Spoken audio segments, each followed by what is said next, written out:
Good morning students, Hindi class में आप सबका स्वागत है। स्टूडेंट्स, मैंने आपको बताया इस बार हमारा सिलेबस जो है 9th का थोड़ा बदल गया है। मैंने आपको पीडीएफ भेजी थी, आप सबने देख ली होगी। इस बार हमारे जो व्याकरण के पाठ हैं उनमें भी कुछ बदलाव आया है। उसमें से जो पहले वर्ण विचार था, संधि विच्छेद था और साथ में विराम चिन्ह, इस बार ये हमारे सिलेबस में नहीं है। इसकी जगह पर जो नए पाठ जुड़े हैं वो हैं, उनमें है शब्द और पद, फिर शब्द विचार और अर्थ के आधार पर वाक्य के भेद। जो पहले चैप्टर है उनमें जो हमारे पहले से ही हैं वो है अनुस्वार, अनुनासिक, नुक्ता, उपसर्ग और प्रत्यय। तो इस बार के हमारे व्याकरण का यही कोर्स है, यही पाठ्यक्रम है। शब्द पद, शब्द विचार, वाक्य अर्थ के आधार पर वाक्य के भेद, उपसर्ग, प्रत्यय, अनुस्वार, अनुनासिक और नुक्ता। शब्द पद मैं आपको पहले पढ़ा चुकी हूँ। अब हमारा आज जो नया पाठ है वो है शब्द विचार। तो जो ध्यान से देखेंगे शब्द विचार। सबसे पहले शब्द किसे कहते हैं?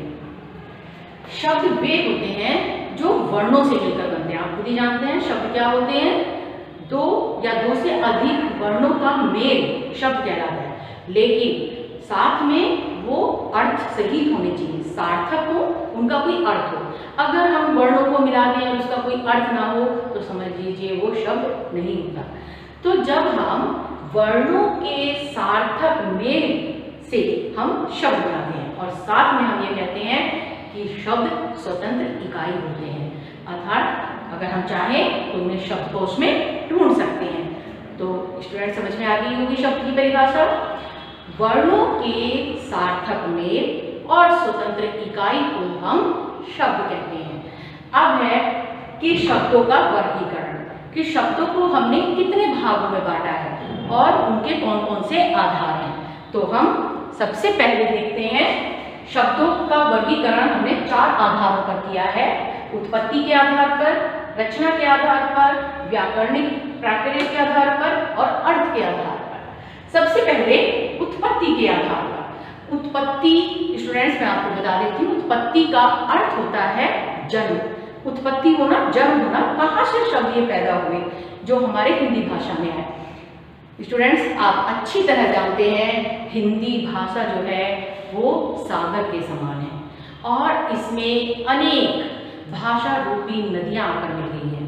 अर्थात जैसे सागर में अनेक नदियां आकर मिल जाती हैं, वैसे हिंदी भाषा में अनेक भाषाएं आकर मिल गई हैं। तो अनेक भाषाओं का संगम ही है हमारी हिंदी भाषा। तो हिंदी भाषा में अनेक जगह से शब्द आए, बस कहाँ से आए ये। सबसे पहले इसमें है तत्सम शब्द। तत्सम शब्द वे शब्द होते हैं जो हमारे संस्कृत भाषा से आए हैं। तत्सम, तत् का अर्थ होता है उसके और सम का अर्थ होता है समान, उसके समान, अर्थात किसके समान? संस्कृत के समान। तो संस्कृत के समान जो शब्द है वो जैसे कि तैसे ही हमने हिंदी भाषा में प्रयोग कर लिए, वे कहलाए हमारे तत्सम शब्द। और तत्सम शब्द हमारे हैं, जैसे आप देखते हैं सूर्य, संस्कृत का शब्द है लेकिन हम हिंदी भाषा में भी प्रयोग कर रहे हैं। रात्रि, संस्कृत का शब्द है लेकिन हम हिंदी भाषा में प्रयोग करते हैं। सूर्य, रात्रि, अश्व, गज, ये सारे हमारे क्या हैं? ये सब हमारे संस्कृत के शब्द हैं और हिंदी भाषा में हमने बिल्कुल भी नहीं बदला, हम जो त्यों ही प्रयोग कर रहे हैं। तो ये सारे हमारे तत्सम शब्द हैं जो संस्कृत भाषा से हिंदी भाषा में लिए गए हैं। फिर हमारे आते हैं तद्भव शब्द। तद्भव, तद्भव भी बना है तत् धन भव। तत् का अर्थ होता है उससे और भव का अर्थ होता है हुआ, जो उससे हुआ, उससे यानी तत्सम शब्दों से। जो तत्सम शब्दों से ही अनुवाद हुआ, तत्सम शब्दों को हमने बदलकर फिर हमने संस्कृत के जो हमारे तत्सम शब्द थे, जो संस्कृत भाषा को आप जानते हैं थोड़ा जटिल है, कठिन है, उन बहुत सारे तो शब्द ऐसे हैं जिनके उच्चारण में भी हमें कठिनाई होती है। तो हमने ऐसे बहुत सारे संस्कृत के शब्दों को हिंदी में बदल दिया। हिंदी में जो शब्द अनुवादित हुए वो ही कहलाए हमारे तद्भव शब्द। तो समझ में आ गया होगा स्टूडेंट्स कि तत्सम और तद्भव कौन से हैं? तत्सम जो संस्कृत के समान है, जो संस्कृत के शब्द है हिंदी भाषा में जो के त्यों प्रयोग किए जा रहे हैं। और तद्भव शब्द वे शब्द हैं जो संस्कृत से हिंदी भाषा में आए हैं। हमने उनको संस्कृत शब्दों को अनुवादित किया, ट्रांसलेट किया और वो हिंदी भाषा में प्रयोग किए गए। फिर आते हैं हमारे देशज शब्द। देशज शब्द वे होते हैं जो किसी बोली से या किसी क्षेत्र में पाई जाने भाषा से जो हमारी हिंदी भाषा में है, चाहे वो छोटे क्षेत्र में गांव वगैरह में बोली जाती थी, तो ऐसी बहुत सारी बोलियां हैं भारत में जो छोटी है लेकिन उनका साहित्य में प्रयोग नहीं हो रहा था, आम बोलचाल की भाषा में उनका प्रयोग होता था, लेकिन हमने उन्हें भी अपनी हिंदी साहित्य में जगह दी, उन्हें भी अपनी भाषा में मिला लिया, तो वो है देशज शब्द। अब देशज शब्द कौन से हुए?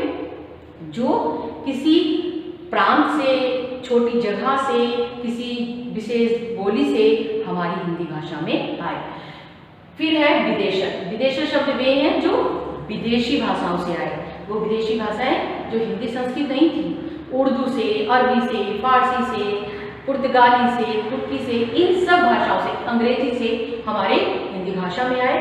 हमने उन्हें बदला नहीं है, जैसे का तैसा ही प्रयोग कर रहे हैं, वो कहना है हमारे विदेशी शब्द। तो एक बार इनका उदाहरण देख लीजिए। तत्सम शब्द है संस्कृत के शब्द, जैसे सूर्य, अग्नि, गज, है ना। तद्भव शब्द हमारे हैं जो हमने हिंदी भाषा में उनको अनुवादित कर दिया, जैसे सूर्य है, सूर्य का हमने सूरज कर दिया, रात्रि का हमने रात कर दिया, गज का हमने हाथी कर दिया और अग्नि का हमने आग कर दिया। तो आग, हाथी, ये सब हमारे तद्भव शब्द हो गए। अब है देशज, जो एक तरह से किसी छोटे प्रांत से या जो छोटे छोटे प्रांतों की बोलियां बोली जाती हैं उनसे हमारी भाषा में आ गए। वो शब्द हैं जैसे पगड़ी, खाट, है ना, छबड़ा। ये ज्यादातर आप देखें तो देशज शब्दों का प्रयोग प्रेमचंद जी ने अपनी भाषा में बहुत ज्यादा किया है, क्योंकि उन्होंने ज्यादातर गांव विशेष में, छोटे क्षेत्र में जो भाषा बोली जाती थी उन्हीं का प्रयोग किया है। तो वे हमारे देशज शब्द हैं। विदेशज हैं जैसे आप कॉलेज, कॉपी, अखबार, है ना, कैंची, गमला, ये सब हमारे विदेशी शब्द हैं। तो विदेशी का भी देशज, देश से उत्पन्न, अज, जो देश से उत्पन्न थे, देश यानी हमारे छोटे क्षेत्र से, विदेश और अज जो विदेश से उत्पन्न हुई, वो सारे शब्द हमारे कहलाए उत्पत्ति के आधार पर। अर्थात हमने शब्दों को कहाँ से पैदा किया, हिंदी भाषा में कहाँ कहाँ से शब्द आए, तो वो या तो संस्कृत से आए या हमने उनको संस्कृत के शब्दों को अनुवाद किया, तद्भव बन गए। कुछ छोटी क्षेत्र से या फिर बोलियों जो इधर उधर बोली बोली जाती हैं, हमारे भारत में बहुत ज़्यादा बोलियाँ हैं, तो उन बोलियों से जो हिंदी भाषा में आ गए वो देशज शब्द, और विदेशज जो विदेशी भाषाओं से हिंदी भाषा में प्रयोग किए गए। तो ये था हमारा उत्पत्ति के आधार पर शब्दों का वर्गीकरण। बच्चों अच्छी तरह समझ में आ गया होगा। अब हमारा है रचना के आधार पर हमने शब्दों को कैसे बनाया, किस तरह से उनकी बनावट की, किस तरह से रचना की। तो वो है हमारे 3 रूढ़, यौगिक, योग। सबसे पहले रूढ़। रूढ़ शब्द वे होते हैं जो किसी एक अर्थ के लिए ही प्रसिद्ध होते हैं, और सबसे बड़ी विशेषता ये है कि इन शब्दों के हम टुकड़े नहीं कर सकते। अगर इनके टुकड़े किए जाए तो फिर इनका कोई अर्थ नहीं रह जाता। तो स्टूडेंट समझ में आ गए होंगे रूढ़ शब्द। रूढ़ शब्द वे शब्द होते हैं जो किसी एक अर्थ के लिए प्रचलित होते हैं और हम इनके टुकड़े नहीं कर सकते। टुकड़े करने पर ये निरर्थक हो जाते हैं, फिर इनका कोई अर्थ नहीं रहता। दोनों अलग अलग हो जाए तो उनमें से किसी का कोई अर्थ नहीं होता। मान लीजिए जैसे हम करते हैं जल, तो जल को अगर हम अलग कर दें, जा अलग कर दें, ला अलग कर दें, तो कोई अर्थ ही नहीं है। ऐसे ही हम कितने हैं, मान लीजिए गमला है, तो गम और ला अलग अलग हो जाते हैं। तो जो शब्दों का हम टुकड़े नहीं कर सकते, अपने आप में पूर्ण अर्थ लिए हुए होते हैं, एक ही अर्थ के लिए प्रसिद्ध होते हैं, वे हमारे रूढ़ शब्द होते हैं। जैसे सूरज है, रात है, ये सब हमारे रूढ़ शब्द हैं। अब है यौगिक शब्द। जैसे नाम से ही पता चल रहा है, योग का अर्थ होता है जोड़। जब 2 या 2 से अधिक शब्दों को जोड़कर नया शब्द बनाया जाता है वो कहलाता है यौगिक शब्द। ये योग और इक जोड़कर जो बनाए जाए, जैसे रसोई घर, स्नान घर, पुस्तकालय, हिमालय, चिड़ियाघर, तो ये सारे हमारे यौगिक शब्द हैं, क्योंकि ये 2 शब्दों को जोड़कर बनाए गए हैं। पुस्तक और आलय दोनों का अलग अलग अर्थ है। पुस्तक का अर्थ है किताब और आलय का अर्थ है घर, किताब का घर पुस्तकालय। ऐसे ही विद्यालय, विद्या का घर, रसोई घर, जहाँ खाना बनाया जाता है, रसोई का घर, ना स्नान घर, नहाने का घर। तो ये सारे हमारे यौगिक शब्द हैं। अब है योग रूढ़ शब्द। योग रूढ़ शब्द वे होते हैं जो दो या दो से अधिक शब्दों से बनाए जाते हैं, लेकिन एक रूढ़ जैसे होता है एक ही शब्द के लिए प्रसिद्ध होते हैं। है तो ये यौगिक की तरह है कि दो शब्दों को जोड़कर बनाए जाते हैं, इसीलिए इसे योग कहा गया है। यानी दो शब्दों को जोड़कर बनाए जाए लेकिन किसी एक अर्थ के लिए प्रसिद्ध होते हैं। जैसे नीलकंठ, हम कहते हैं नीलकंठ, हम जैसे ही नाम लेते हैं हम तुरंत हमें दिमाग में शिव जी आ जाते हैं, क्योंकि नीलकंठ जो है वो सिर्फ शिव भगवान के लिए प्रसिद्ध है। ऐसे ही पीताम्बर, जबकि पीले हैं अंबर जिसके कोई भी हो सकता है, लेकिन हम किसी को भी पीताम्बर नहीं कहते, हम पीताम्बर केवल विष्णु जी या कृष्ण जी को ही कहते हैं, क्योंकि उन्हीं के लिए ये शब्द प्रसिद्ध हो गया है। तो जब दो या दो से अधिक शब्दों को जोड़कर शब्द बनाया जाए और लेकिन वो किसी एक अर्थ के लिए ही प्रसिद्ध हो जाए तो वो कहलाते हैं योग रूढ़। जैसे आप जानते हैं, मैंने एग्जाम्पल दिए, नीलकंठ, पीताम्बर, दशानन, दश है आनंद जिसके अर्थ रावण, तो दशानन केवल रावण के लिए ही प्रसिद्ध है, पीताम्बर केवल विष्णु या फिर कृष्ण के लिए प्रसिद्ध है, नीलकंठ केवल ये नाम शिव के लिए प्रसिद्ध है। तो इसलिए जब दो शब्दों को जोड़कर एक शब्द बनाया जाए और किसी एक के लिए ही प्रसिद्ध हो तो वो कहलाते हैं हमारे योग रूढ़ शब्द। तो बच्चों ये आपको समझ में आ गया होगा। इसका एक और है, हम इसके अंतर्गत तो इसे नहीं रख सकते, लेकिन आजकल हम देखते हैं कि संकर शब्द ये भी इसी में आ जाता है। लेकिन अब इसकी क्या विशेषता है? अगर हम रचना के आधार पर देख रहे हैं तो तीन ही गिनते हैं, रूढ़, यौगिक, योग रूढ़। लेकिन इसी श्रेणी में संकर शब्द भी है। संकर शब्द होता है जब दो अलग अलग भाषाओं के शब्द को जोड़कर एक शब्द बना दिया जाए। दो भिन्न भिन्न भाषाएं हो, मान लो एक इंग्लिश है तो एक हिंदी हो, एक संस्कृत है तो एक हिंदी हो, इस तरह दो अलग अलग भाषाओं को जोड़कर अगर एक शब्द बन जाए तो वो कहलाता है संकर शब्द। जैसे लाठी चार्ज, आप जानते हैं लाठी हिंदी का शब्द है और चार्ज जो है वो इंग्लिश का शब्द है, तो बन गया संकर शब्द लाठी चार्ज। ऐसे ही रेलगाड़ी, आप जानते हैं रेल इंग्लिश का शब्द है और गाड़ी हिंदी का शब्द है, तो ये दो इंग्लिश हिंदी के दो अलग अलग शब्दों को जोड़कर एक नया शब्द बना है, वो कहलाएगा संकर शब्द। तो आशा करती हूँ बच्चों आपको आज ये पूरा समझ में आ गया होगा। उत्पत्ति के आधार पर शब्दों के चार भेद, तत्सम, तद्भव, देशज, विदेशज। रचना के आधार पर इन्हें हम देशी और विदेशी भी कह सकते हैं।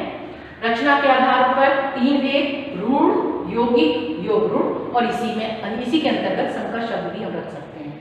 तो ये थे हमारा शब्दों का वर्गीकरण दो आधार पर, उत्पत्ति के आधार पर और रचना के आधार पर। अब बच्चों इसके आगे हमारे दो और हैं, व्याकरणिक, प्राकार्य के आधार पर और अर्थ के आधार पर। आगे ये हम आगे करेंगे, क्योंकि आगे आज ही सारा पढ़ेंगे तो आपके लिए परेशानी हो जाएगी हमने किसमें क्या पढ़ा। तो आज हमने सिर्फ उत्पत्ति के आधार पर और रचना के आधार पर शब्दों का वर्गीकरण पढ़ा है। शब्द किसे कहते हैं, शब्दों का वर्गीकरण हमने चार आधारों पर किया है, उसमें से दो आधार आज हमने पढ़ लिए हैं। आशा करती हूँ बच्चों आपको अच्छी तरह से ये दोनों भेद समझ में आ गए होंगे और इनमें क्या क्या अंतर है, इनके अंतर्गत कौन कौन से शब्द आते हैं, ये अच्छी तरह से आपको समझ में आ गया होगा। बच्चों अब हम आगे के दो भेद जो नेक्स्ट वीडियो है, अगली वीडियो है, उसमें पढ़ेंगे। बच्चों जितना भी आपको पढ़ाया जाता है उसे ध्यान से पढ़िए, ध्यान से समझिए, और मैं उम्मीद करती हूँ अगर आप एक बार ध्यान से वीडियो देख लेंगे तो ऐसा नहीं हो सकता कि आपको पाठ समझ में ना आए। लेकिन लापरवाही मत करिए, ऑनलाइन क्लासेस हैं और हो सकता है वीडियो से ही आपको सारे पाठ पढ़ने पड़े, तो इसलिए ध्यान से वीडियो देखकर एक बार समझ में नहीं आता आप वीडियो को दोबारा चला लीजिए, दोबारा समझ लीजिए, अच्छी तरह से आपको पाठ समझ में आ जाएंगे। तो अपना ध्यान रखिए, घर पे रहिए, सुरक्षित रहिए और साथ साथ पढ़ाई भी करते रहिए। धन्यवाद।